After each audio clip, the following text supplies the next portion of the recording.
Witam Państwa bardzo serdecznie na targach Tulek w Sosnowcu, jednej z największych imprez wystawienniczych w Polsce. W Sosnowcu mieliśmy okazję zaprezentować jedne z naszych bestsellerów w sprzedaży, frezarkę trzyosiową Genos 560 oraz tokarkę z napędzanymi narzędziami osią Y LB3000. Maszyny serii LB wyróżniają się dużą sztywnością oraz niezawodnością.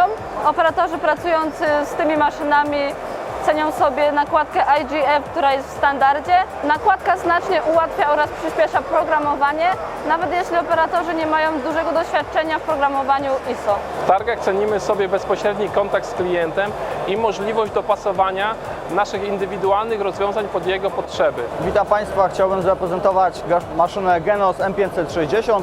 Jedna z lepiej sprzedających się frezarek trzyosiowych w naszej firmie. Jest to sztywna bromowa konstrukcja o autorskim sterowaniu OS PP300. Maszyna ma zaimplementowane maszynnik Navy, które pozwala nam uniknąć drgań podczas obróbki oraz system termokompensacji temperaturowej pozwalający zachować płynność wymiarową nawet podczas zmiany temperatury na hali produkcyjnej. Frekwencja na targach Tulek jak zwykle dopisała. Cieszymy się ogromnym powodzeniem, jeżeli chodzi o odwiedziny naszego stoiska firmy High Technology Machines.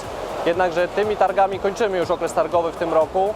Mimo to nie kończymy spotkań bezpośrednich z naszymi klientami. Nasi inżynierowie sprzedaży w dalszym ciągu będą Państwa odwiedzać, a my już serdecznie zapraszamy na kolejne eventy w siedzibie HTM w Gliwicach. Zapraszamy już 17 października. Do zobaczenia. High Technology Machines Limited. Productivity Development.